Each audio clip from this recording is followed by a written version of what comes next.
Hi friends, আসসালামু আলাইকুম। আরেকটি নতুন ভিডিও নিয়ে আপনাদের সামনে উপস্থিত হলাম। আজকের এই ভিডিওতে আমি আপনাদের দেখাবো কিভাবে এগ্রিকালচার লোগো ডিজাইন করে। তো এই ধরনের প্রিমিয়াম ক্যাটাগরির লোগো ডিজাইন করার জন্য ভিডিওটি আপনার জন্য খুবই গুরুত্বপূর্ণ হতে চলেছে। তো ভিডিওটি মনোযোগ সহকারে দেখুন। ভিডিওটির কোনো অংশ বুঝতে অসুবিধা হলে আমার ফেসবুক পেজ আকাশ অনলাইন স্কুল, সেখানে নক দিতে পারেন। সেখানে আমি আপনাদের সকল সমস্যার সমাধান দেওয়ার চেষ্টা করব। প্রথমে গুগল প্লে স্টোর থেকে পিক্সেল অ্যাপসটি ইনস্টল করে নেবেন। ইনস্টল করার পর ওপেন করে নেবেন। তারপর এরকম আসতে পারে, তারপর হচ্ছে ক্যান্সেলে ক্লিক করে এই লেখাটিকে ডিলিট করে দিতে হবে। যেহেতু আমরা এগ্রিকালচার লোগো ডিজাইন করব, সেই ক্ষেত্রে হচ্ছে আমাদের প্রথম থেকে শুরু করতে হবে সব কিছু। তো প্রথমে আমরা ইমেজ সাইজটি নিয়ে নিব। ইমেজ সাইজে যার যেরকম প্রয়োজন সেরকম অনুযায়ী নিয়ে নেবেন। আমি হচ্ছে ইউটিউব থাম্বনেইল অনুযায়ী একটা ইমেজ সাইজ নিয়ে নিলাম। এখন হচ্ছে এই যে মাঝখানের যে অপশনটি দেখতে পাচ্ছেন, এখানে ক্লিক করবেন।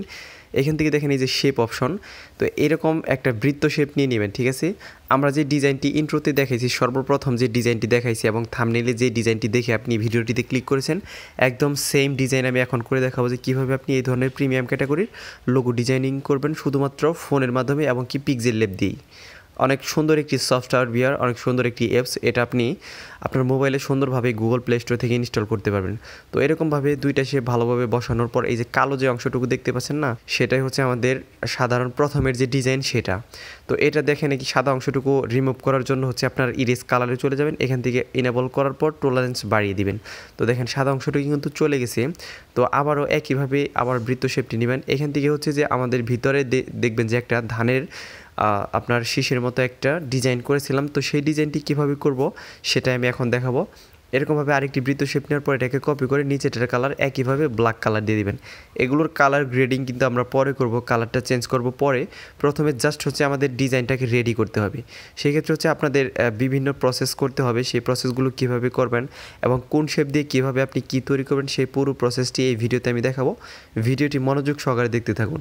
আর ভিডিওটির কোনো অংশ বুঝতে অসুবিধা হলে ফেসবুক পেজে নক দিতে পারেন, সেখানে আমি আপনাদের সমস্যার সমাধান দেওয়ার চেষ্টা করব। তো দেখেন একইভাবে দুইটা শেপ কিন্তু আমাদের তৈরি করা হয়ে গেছে। তো এটা অ্যাকচুয়ালি আমাদের ধানের যে শীষ আছে সেটা তৈরি করার জন্য এটুকু করলাম। এখন হচ্ছে যে আমাদের জাস্ট হচ্ছে যে ধানটা তৈরি করতে হবে। তো ধানটা তৈরি করার জন্য এরকম একটি সাদা শেপ নেবেন। তারপর মাস্ক অপশনটি খুঁজে বের করবেন। তো মাস্ক অপশন খুঁজে বের করার পর এখান থেকে ইনেবল করার পর এই যে দেখেন মাঝখানের যে ডিজাইনটি হইতেছে সেটাই কিন্তু আপনাদের দেখেন ধানের মতো একটা ডিজাইন হয়েছে, কিন্তু পূর্ণাঙ্গভাবে হয় নাই।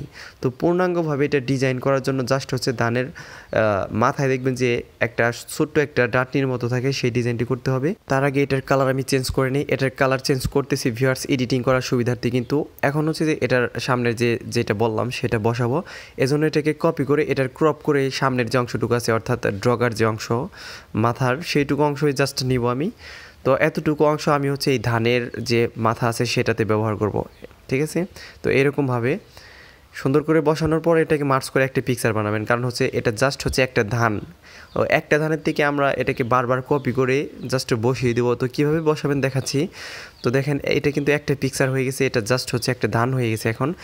এখন এই ধানের শীষের সাথে এই ধানগুলো কীভাবে ম্যাচিং করে বসাবেন সেই প্রসেসটি দেখিয়ে দিচ্ছি। তো ধানের মধ্যে দেখবেন যে আপনার একটা শীষের সাথে দেখবেন যে কতগুলো পাতাও থাকে, সেই পাতাগুলো কিন্তু তৈরি করতে হবে। সেজন্য এরকমভাবে আমি ক্রপ করে ছোটো করে এটাকে পাতা তৈরি করার জন্য ব্যবহার করব আমি ভিউয়ার্স। তো এগুলোকে ভালোভাবে বসিয়ে তারপর হচ্ছে সুন্দর করে বসাবেন। তো দেখেন এটা কিন্তু পাতার মতো হয়েছে, উপরে একটা পাতার মতো হয়েছে, নিচে একটা পাতার মতো হয়েছে। তো একটা ডালের সাথে আমরা ধানগুলো ম্যাচিং করে বসাবো, তারপর হচ্ছে আবার কপি করে নিচে আরেকটা পাতা দিয়ে দিব। সেটা পরে করছি, আগে ধানগুলো আমরা বসাই। তো এটাকে কপি করে এখানে বসাবেন, ছোটো করে বসাবেন। কারণ হচ্ছে যে ড্রগার ধানটা আমরা একটু বড় দিলাম, তারপরে ধানগুলো ছোটো দিলাম, তারপরে আরেকটু বড় দিয়ে দিলাম। এরকমভাবেই কিন্তু ডিজাইনগুলো করতে হয়, যে আপনার ডিজাইনটা প্রিমিয়াম ক্যাটাগরি লুকস দেওয়ার জন্য এই প্রসেসগুলো করতে হয়। বাস্তবে কিন্তু এরকম থাকে না যে ধান ছোটো বড় হয়, এরকম কিন্তু হয় না। অ্যাকচুয়ালি বোঝানোর সুবিধার্থে কিন্তু এটা করা হলো। তো ধানগুলো বসানোর পর আবার যে আপনার এই যে বৃত্ত শেপটি আছে সেটাকে আবার কিন্তু কপি করতে হবে। কপি করার পর নিচে আমরা ধানের যে পাতা তৈরি করছিলাম সেই রকমভাবে পাতাটা বসাইতে হবে। বেশ, আমি বলছিলাম যে দুইটা পাতা থাকে, এরকম অনেকগুলো পাতাই থাকে ধানের মধ্যে, তার মধ্যে কয়েকটা পাতা ব্যবহার করে বোঝাইতেছি যে এটা হচ্ছে একটা ধানের ডগা। ঠিক আছে, তো এখন দেখেন ধানের প্রায় ডিজাইনটি শেষ। এখন এই ধানেরগুলোকে অর্থাৎ শেপ সহ আপনার পাতা সহ এগুলোকে মার্চ করে একটা পিকচার বানাবো। বাহিরের যে শেপটা আছে অর্থাৎ ডিজাইনটা, সেটা কিন্তু আমরা মার্চ করব না, কারণ সেটা হচ্ছে বাহিরের ডিজাইন। জাস্ট হচ্ছে এই ডিজাইনটাকে বিউটিফুল লুকস দেওয়ার জন্য সেই ডিজাইনটা করা। তো এখন দেখেন এটা শুধুমাত্র একটা ধান হয়ে গেছে, অর্থাৎ ধানের যে আপনার হচ্ছে শীষ আছে সেটা হয়ে গেছে। এখন এটা কালার চেঞ্জ করতে হবে। কালার চেঞ্জ করার জন্য কালার অপশনে যাবেন। এখান থেকে চাইলে আপনি গ্রেডিয়েন্টের থেকে দিতে পারবেন বা কালার অপশন থেকে কালারগুলো দিতে পারবেন। আপনার যেখান থেকে পছন্দ হবে সেখান থেকে কালারগুলো দিয়ে নেবেন। তো কালারটা হচ্ছে আপনার ধানের সাথে ম্যাচিং করেই কিন্তু দিতে হবে, কারণ হচ্ছে যে ধানের কালার হচ্ছে দেখবেন যে সোনালি কালার হয় পাকার পরে, তো সেরকম একটা কালার দেবো। এবং কি বাইরের যে শেপটা নিয়েছি সেটার কালার আমরা গ্রিন কালার দেওয়ার চেষ্টা করবো, কারণ হচ্ছে এটা একটা ন্যাচারাল কালার। তো ধানের যে পাতাগুলো থাকে সেটা অ্যাকচুয়ালি গ্রিন কালারেরই থাকে। তো এরকমভাবে কালারটা দেওয়ার পর আর অ্যাকচুয়ালি হচ্ছে যে আপনার যে গ্রিন সবুজ এগুলো কিন্তু কোনো ফ্যাক্ট না। আপনার ডিজাইনটাকে বিউটিফুল লুকস দেওয়ার জন্য এবং প্রফেশনালি একটা লুকস দেওয়ার জন্য এরকম কিন্তু আপনার ব্যবহার করতে হবে সচরাচর। যে আপনি চাইলে যে আপনার বাস্তবিক যে কালারগুলো আছে সেগুলো যে ব্যবহার করবেন সেরকম কিন্তু না। ধান পাকলে কিন্তু আপনার পাতা যে আছে সেটাও কিন্তু কোনো সময় দেখা যাইতেছে আপনার হলুদ কালারের মতো সোনালি কালার হয়ে যায়। তো দেখেন এখানে আমি সবুজ ঘাস ব্যবহার করতেছি। তো এই ডিজাইনটি করার জন্য এখানে এই পিএনজিগুলো ডাউনলোড কিন্তু আপনারা ক্রোম ব্রাউজার থেকে করতে পারেন, কিংবা হচ্ছে আপনি ডেসক্রিপশন বক্সে দেখবেন পিএনজি ফাইল ডাউনলোড লিঙ্ক আছে, সেখান থেকে আপনারা ডাউনলোড করে নেবেন। তো এখান থেকে হচ্ছে আমি একটা ট্রাক্টরের পিক অ্যাড করে নিয়েছি। এই ট্রাক্টরটা আমি ক্রোম ব্রাউজার থেকে ডাউনলোড করে নিয়েছি। এটা হচ্ছে আপনি ট্রাক্টর পিএনজি পিকচার ডাউনলোড বা ট্রাক্টর পিএনজি পিকচার ডাউনলোড এগুলো লিখে সার্চ করলে কিন্তু আপনি ব্রাউজার থেকে ফ্রিতে এই ট্রাক্টরগুলো ডাউনলোড করতে পারবেন। এটা কিন্তু পিক্সেল অ্যাপ দিয়ে করতে অনেক কষ্ট হবে ভিউয়ার্স, এই ধরনের ডিজাইন। সেজন্য কিন্তু কিছু পিকচার ভিউয়ার্স আপনি এই ব্রাউজার থেকে ডাউনলোড করে পিএনজি আকারে ব্যবহার করতে পারবেন। তো এটার আমি একটা কাঙ্ক্ষিত কালার দিয়ে দিলাম।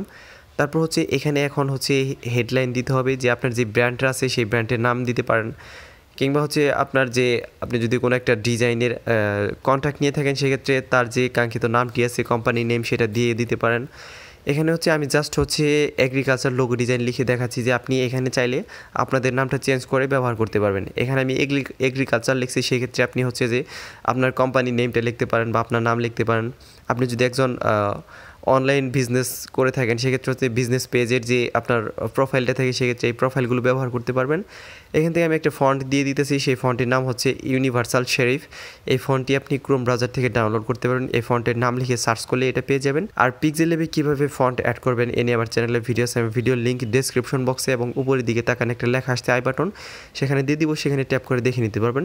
তো এটার আমি একটা কালার দিয়ে দিলাম। এখন হচ্ছে জাস্ট হচ্ছে এটাকে কপি করে লোগো ডিজাইন লিখে দিব।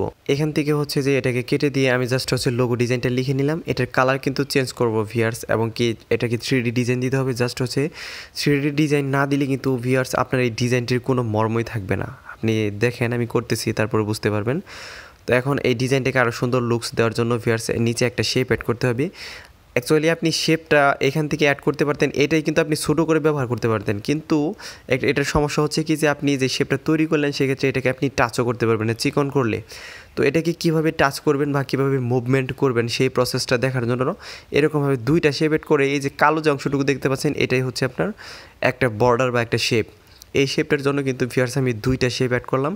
আর এটাকে নাড়াচাড়া করার সুবিধার্থে কিন্তু আমি এই শেপটা অ্যাড করলাম, তা নাহলে কিন্তু আপনি একটা যে শেপ অ্যাড করছিলেন সেখান থেকে কিন্তু আপনি শেপটা ব্যবহার করতে পারতেন। এখন চাইলে আপনি এই শেপটাকে অনেক সুন্দরভাবে মুভমেন্ট করতে পারবেন। দেখেন কত সুন্দরভাবে এটা ধরা যাইতেছে। আর আপনি যে চিকন শেপটা অ্যাড করলেন, যে কালো যে শেপটা, এটা কিন্তু একটা শেপে থেকে করতে পারতেন, কিন্তু আপনি এটাকে টাচও করতে পারতেন না। আপনার এই অ্যারো চিহ্ন বা পজিশন থেকে আপনার মুভমেন্ট করতে হতো। আর আপনি চাইলে এটাকে খুব সহজেই নাড়াচাড়া করতে পারবেন। এটার কালার আমি রেড কালার দিয়ে দিচ্ছি, কারণ হচ্ছে যে লোগো ডিজাইনিংয়ের কালারটা আমি রেড কালার দিয়েছি, সেটাতে ম্যাচিং করে আমি কালারটা রেড কালার রাখতে হবে। সবুজ কালার দিলে কিন্তু ভালো দেখা যায় না।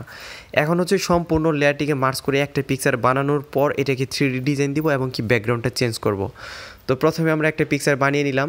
তো পিকচারটা হয়ে যাওয়ার পর দেখেন এটাকে 3D ডিজাইন কীভাবে দিতে হবে। 3D ডিজাইন দেওয়ার জন্য প্রথমে আপনারা শ্যাডোতে চলে যাবেন। শ্যাডোতে যাওয়ার পর এটা অন করার পর এখান থেকে এক্স পজিশনটাকে মাইনাস করবেন, ওয়াই পজিশনটাকে প্লাস করবেন। আপনি এখান থেকে চাইলে আপনার মনের মতো করেও মাইনাস প্লাস প্লাস প্লাস যে কোনোটাই করতে পারবেন। এখান থেকে ব্লার রেডিয়াসটা বাড়িয়ে দিতে পারেন, কমিয়ে দিতে পারেন, এটা আপনার ইচ্ছে। আপনি এখানে যখন ডিজাইনটা করবেন সেখানে আপনি এটা টেস্ট করে দেখতে পারেন। এখানে ইমবোস অপশনটা চালু করার পর আপনার ডিজাইনটা নষ্ট হয়ে যাবে। অনেকের ফোনে এই সমস্যাটি হয়। তারপর হচ্ছে আপনি ডিজাইনটাকে ছোটো বড় করবেন, দেখবেন যে ডিজাইনটা ঠিক হয়ে গেছে। তো এটার ব্যাকগ্রাউন্ডটা চেঞ্জ করার জন্য এই অপশনে ক্লিক করবেন ফ্রম গ্যালারি, অর্থাৎ এই ব্যাকগ্রাউন্ডটা আমি ডাউনলোড করে রেখেছি। এটা ডাউনলোড লিঙ্ক আমি ডেসক্রিপশন বক্সে দিয়ে দিব, আপনারা সেখান থেকে ডাউনলোড করে নেবেন। পিএনজি ফাইলের ভিতরে দেখবেন যে ব্যাকগ্রাউন্ড ফোল্ডার আছে, সেখান থেকে ডাউনলোড করে নেবেন। তো তো এটাকে আমি ব্যাকগ্রাউন্ডের সাথে ম্যাচিং করার জন্য পার্সপেক্টিভ থেকে এটাকে বাঁকা করে নিব, অর্থাৎ 3D স্টাইল দিব। তো দেখেন এটা কিন্তু সুন্দরভাবে বাঁকা হয়ে যাচ্ছে। তো এখন কিন্তু ব্যাকগ্রাউন্ডের সাথে ম্যাচিং হয়েছে। এটাকে শেয়ার করার জন্য জাস্ট হচ্ছে শেয়ার অপশনে ক্লিক করবেন, এখান থেকে সেভ টু গ্যালারি। ভিউয়ার্স, ভিডিওটি ভালো লাগলে দয়া করে আমার চ্যানেলটি সাবস্ক্রাইব করবেন। ধন্যবাদ সবাইকে ভিডিওটি মনোযোগ সহকারে দেখার জন্য।